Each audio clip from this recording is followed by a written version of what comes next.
The engines were finding life difficult. Workmen were mending the viaduct on the main line.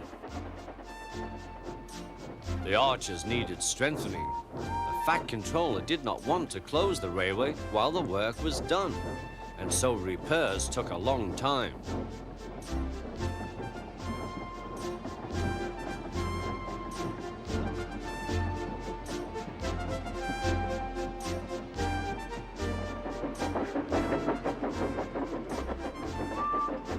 The engines had to take great care when crossing the viaduct, and the delay often made them late on their journey to the junction, where they knew Thomas would be ready to collect his passengers.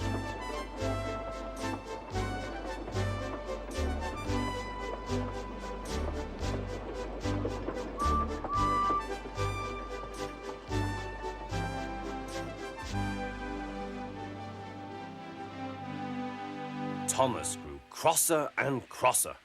"Time's time," he grumbled.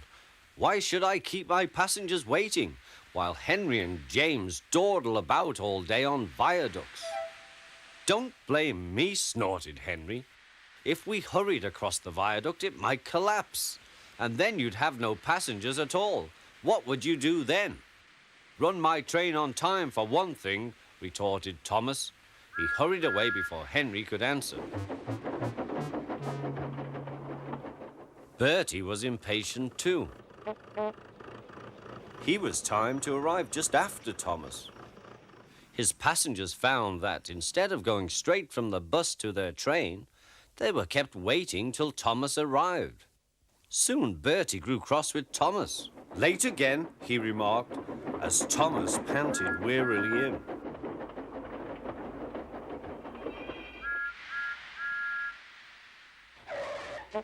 "We may be friends, but I thought you could go fast, Thomas. It's time we had another race. I reckon I could beat you now." Thomas let off steam loudly. "Rubbish," he hissed fiercely. "It's those mainline engines. They dither about on their viaduct and then blame the Fat Controller's workmen. It's just an excuse for laziness, if you ask me."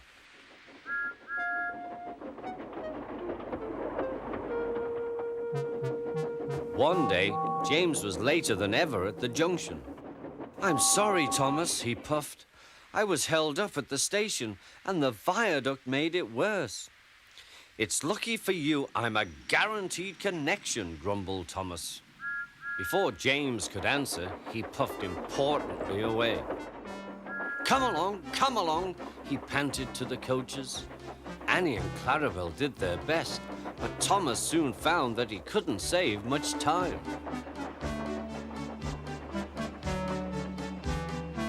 Suddenly, Thomas saw Bertie ahead. His radiator was steaming. "What's the matter?" asked Thomas. "You should be at the station by now. You're late." "I feel dreadful," moaned Bertie. "All upset inside, and driver says he can't make me better." "Thank goodness you're late too. Can you take my passengers, please? They'll never get home otherwise." "Of course," agreed Thomas.